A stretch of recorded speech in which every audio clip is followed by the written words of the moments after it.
उसके होंठ मेरी गर्दन को छू रहे थे। मेरी सांसें एक लय में चल रही थी।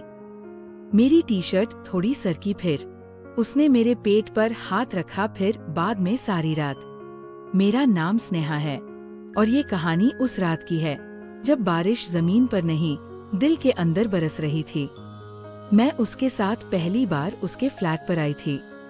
बारिश हो रही थी, बहुत तेज, और हम दोनों पूरी तरह भीग चुके थे। उसने दरवाजा खोला और मेरी तरफ एक तौलिया बढ़ाया। मैंने कहा, कपड़े भीग गए हैं। उसने बस मुस्कुराकर कहा, चेंज कर लो। मेरी टी शर्ट रखी है कमरे में। मैंने खुद को शीशे में देखा, बाल बिखरे, होठों पर बारिश की बूंदें और आंखों में उसकी झलक। जब मैं उसकी ओवरसाइज टी शर्ट में बाहर आई, वो मुझे ऐसे देख रहा था जैसे पहली बार कोई कुछ महसूस कर रहा हो। सिर्फ आंखों से नहीं, रूह से। हम खिड़की के पास बैठे थे, गरम चाय, हल्की रोशनी और बाहर बारिश का संगीत। उसने मेरा हाथ पकड़ा और बोला, तेरी उंगलियां ठंडी है। उसके हाथ गर्म थे, जैसे दिल की धड़कन हो।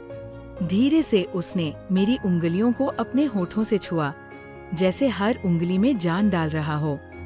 मैंने खुद को रोका, पर उसकी नजरों ने इजाजत ले ली थी।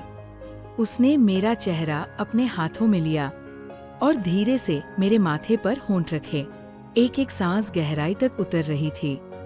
उसने मेरा गाल चूमा, फिर नाक, फिर मेरी ठोड़ी, और हर छुअन मेरे अंदर तक कांपती चली गई। मेरे हाथ उसके सीने पर थे और उसकी धड़कनें मेरे नाम से तेज हो रही थी। तुम कहो तो रुक जाऊं।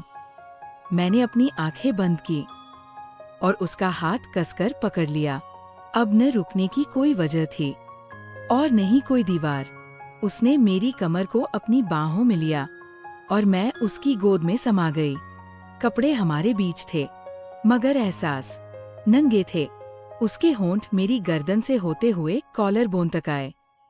फिर उसने मेरी टी शर्ट की गिरती हुई सीमा को छुआ और धीरे धीरे सरकाकर मेरे कंधों से नीचे ले आया। उसकी उंगलियां अब मेरे सीने पर थीं, बहुत धीरे धीरे, जैसे हर धड़कन को पढ़ना चाहती हों। मैंने खुद को उसकी बाहों में ढीला छोड़ दिया। उसकी हर छुअन अब मेरे अंदर गहराई तक उतर रही थी। उसने एक पल के लिए मेरी आंखों में देखा और फिर मेरी गर्दन को चूमते हुए मेरे सीने से नीचे, मेरे पेट के पास ठहरा। वहां उसका हाथ अब मेरी त्वचा पर था और मेरी सांसें एक लय में चल रही थीं, तेज, बेचैन और चाहत भरी। उसके स्पर्श ने मुझे सिर से पांव तक भिगो दिया था। उसने मुझे बिस्तर पर लेटाया और मेरे बालों को सहलाते हुए कान में कहा, आज कुछ भी जबरदस्ती नहीं होगा, बस अगर तू चाहे। मैंने उसका चेहरा देखा और पहली बार किसी को खुद से भी ज्यादा चाहा। उसने मेरे होठों को छुआ और फिर हम दोनों ने एक दूसरे को ऐसे जिया जैसे हर पल आखिरी हो। उसके होठ अब मेरी गर्दन से नीचे की ओर बढ़ रहे थे। मेरी टी शर्ट अब पूरी तरह उतर चुकी थी और मैं उसकी बाहों में खुद को बिल्कुल सहज महसूस कर रही थी। उसने मेरी पीठ पर अपनी उंगलियां घुमाईं, जैसे कोई तराना बज रहा हो, और उस पल मैं पूरी तरह उसकी बाहों में समा गई।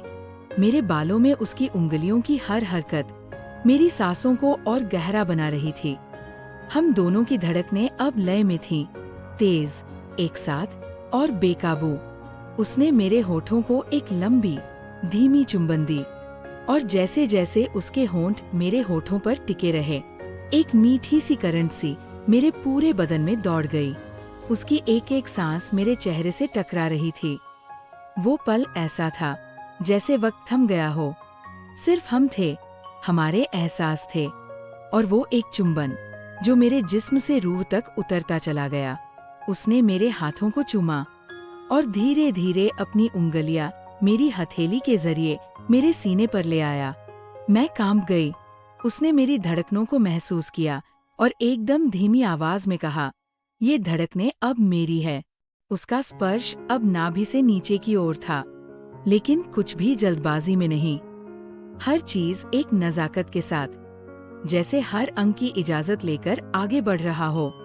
उसके होंठ अब मेरी जांघों को छू रहे थे और मैं उस पल को पूरी तरह महसूस कर रही थी। कभी वो मेरी कमर को चूमता तो कभी गर्दन पर हल्की सी गर्म सांस छोड़ता। मेरे पैरों की उंगलियों से लेकर माथे तक वो मुझे जिया, प्यार से, धीमे से, पूरे एहसास के साथ। और फिर हम दोनों एक दूसरे में समा गए, जैसे दो बूंदें बारिश की, एक होकर भी अलग न हो। सुबह की धूप खिड़की से छनकर उसके चेहरे पर पड़ रही थी और वो अब भी मेरी बाहों में था। मैंने नींद में करवट बदली तो उसकी उंगलियां मेरी कमर को हल्के से सहलाने लगी। उसकी सांसें मेरी गर्दन के पास अब भी वैसी ही गर्म और नर्म थीं, जैसे रात अब तक खत्म नहीं हुई। उसने मेरे कान में फुसफुसाकर कहा, तेरी सुबह भी मेरी होनी चाहिए। मैं मुस्कराई और उसकी छाती पर अपना चेहरा छुपा लिया। उसने धीरे से मेरे बालों को चूमा और मेरी जांघ पर अपनी उंगलियां फेरते हुए कहा, आज तुझे बिना कुछ कहे फिर से जीना चाहता हूँ। मेरे होंठ अब भी उसके होठों को ढूंढ रहे थे और उसकी उंगलियां अब फिर से मेरी पीठ पर गहराई से उतर रही थी। हमने एक दूसरे को ऐसे जिया जैसे रात फिर से लौट आई हो। उसने मेरी तरफ देखा और कहा, सिमी, अब तू सिर्फ मेरा ख्वाब नहीं है, तू मेरी नींद बन चुकी है। अगर आपको कहानी पसंद आई हो तो वीडियो को लाइक करें, शेयर करें, कमेंट करें और चैनल को सब्सक्राइब जरूर करें। धन्यवाद।